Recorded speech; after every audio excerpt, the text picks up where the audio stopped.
Happy Monday morning to everybody. Good morning. It's time for morning manna. Time for morning manna. Want to get the word of God into you for today and to help you with your day because I got a word for you. Morning manna, and it's going to bless your whole week. It's going to bless your whole week. We're going to give you a word every day this week, and it's going to be a powerful word. It's going to be the text to talk and the takeaway. Always the text to talk and a takeaway. Good morning, Manna fam. Good morning, Manna fam. Glad you are here. If it's your first, second, or third time joining us, the Manna fam, on this morning, thank you for being a part. Hey, let us know who you are, where you are, and shout out so we can shout you out where you are. Now, this is what we do. This is how we flow. I'm going to give the text to talk, the takeaway. You're going to share the manna so somebody else can have something to eat this morning other than you. Hey, I'm going to get right into the word this morning. And have you ever dealt with something that you could not fix? You've heard that phrase before. If it's not broke, then don't fix it. Well, have you ever dealt with when it's broke and you can't fix it? What do you do when it's broke and you just can't seem to fix it? Here's the text. It's Nehemiah 2:17. Nehemiah 2:17. He says this. He says, "You see the trouble we are in." You see the trouble that we are in. Nehemiah, one of the leaders of Nehemiah, had been observing the walls. If you remember, the walls have been torn down, and Jerusalem and the population, the citizens of Jerusalem, have been taken into captivity.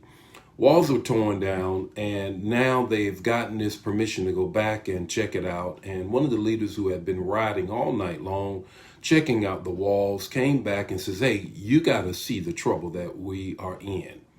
It almost seemed unbearable, impossible for it to be fixed. It reminds me of when I was a kid. I was a small child, probably about 5 or 6. My mother was a domestic worker before she started working at the state of in North Carolina.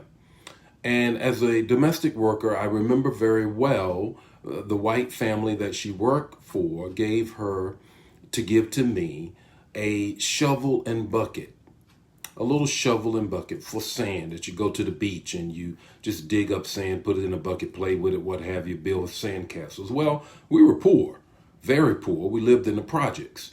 And so I'd never been to the beach and never any thought of going to the beach. So I took my shovel and my bucket. I sat on the hard dirt in Lincoln Homes, the old project in Goldsboro, North Carolina, and I started trying to dig sand and put it in my bucket. Well, I broke the shovel. I broke the shovel. I was devastated. I mean, it meant so much to me, and I knew that this family, and I'm talking about early 60s, there was a great reverence for anything you got from anybody Caucasian, especially if you were in the projects, if you know what I mean. And so I was just devastated that I had broken this shovel, and it seemed like I couldn't fix it. I just didn't feel like, my God, how am I ever going to fix this? So this is what I did. I took the shovel that had broken. I took it and put it in a closet and hid it up under some blankets. Coming up in a Christian home, my dad's a pastor, my late father was a bishop, my mom, of course, first lady. I believe that what they had said, I believe if you pray. So I took that little shovel, I hid it in the closet, and I prayed, and I prayed, and I prayed. It was broken in two. How is it going to be fixed? I'm devastated. Let me share what happened at the end. Let me tell you what's going on in the text. 3 things I want you to take from the text this morning when it's broke and you can't fix it. 1, realize your limitations. In the text, when they were rebuilding the wall, Nehemiah, Ezra and Nehemiah, and all of the leaders realized this. They realized they were limited. They had to invite God in on their endeavors to fix the wall, to rebuild the wall. At some point, they had some limb facts. In the military, when you were going into war or exercise or to do anything like that, one of the things that you had to do was assess the situation and look at your lymphax. What was going to limit you from accomplishing what you were set out to do? So they realized we are limited. And so they invited God into the situation. Here's the second thing you need to do when it's broken. You can't fix it. You need to not overreact to your enemies and the naysayers that say it's not going to be able to happen. You know, the relationship that seems like it just can't ever come together. The sin that you seem like you just can't overcome. Even if you look at the nation right now, it just seems like we cannot fix this racist problem, America's original sin. What do? Well, you realize the lymphax, you got to invite God in, and then you cannot get or overreact or be overwhelmed by the naysayers that say it's just not going to happen. You remember what they said? They said, the enemies of Nehemiah and Ezra, they said, if you rebuild this wall, a fox running on it will cause it to fall down. They just stood there day in and day night. And day in and night out, they just, they was always throwing shade on what they were doing. Do not get caught up into, don't overreact to your enemies. Don't overreact to your enemies and realize that you have some lymphax. Invite God in. Here's the third thing you need to do.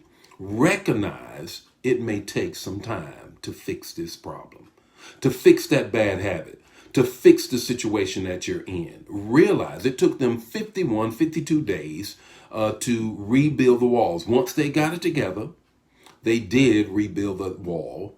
They did stall out after the walls were built. In the temple, it took longer.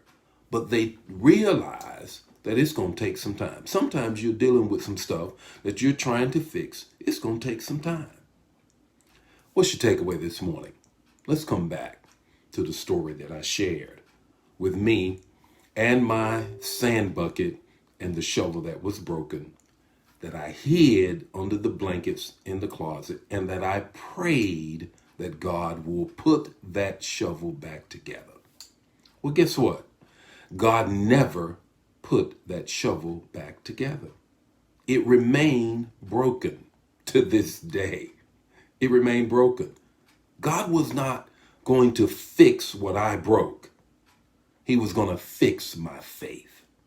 You see, I never lost faith in the midst of God not doing what I had asked him to do.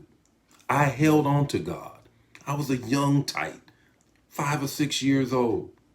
It was a good time for me to get discouraged and to say there's nothing to this God that my parents was talking about. But that really caused me to believe in God even more, though God did not fix it. God fixed my faith. So whatever you're dealing with right now, whatever you're going through right now, don't look for it to be fixed. Look for your faith to be fixed. So what are you going to do when it's broke and you can't fix it? Know that God is working on your faith. God bless you. May the Lord keep you, and may his face shine upon you and give you peace. Let's have a great week. I got some more manna for you this week. Share the manna. God bless you. Bye now.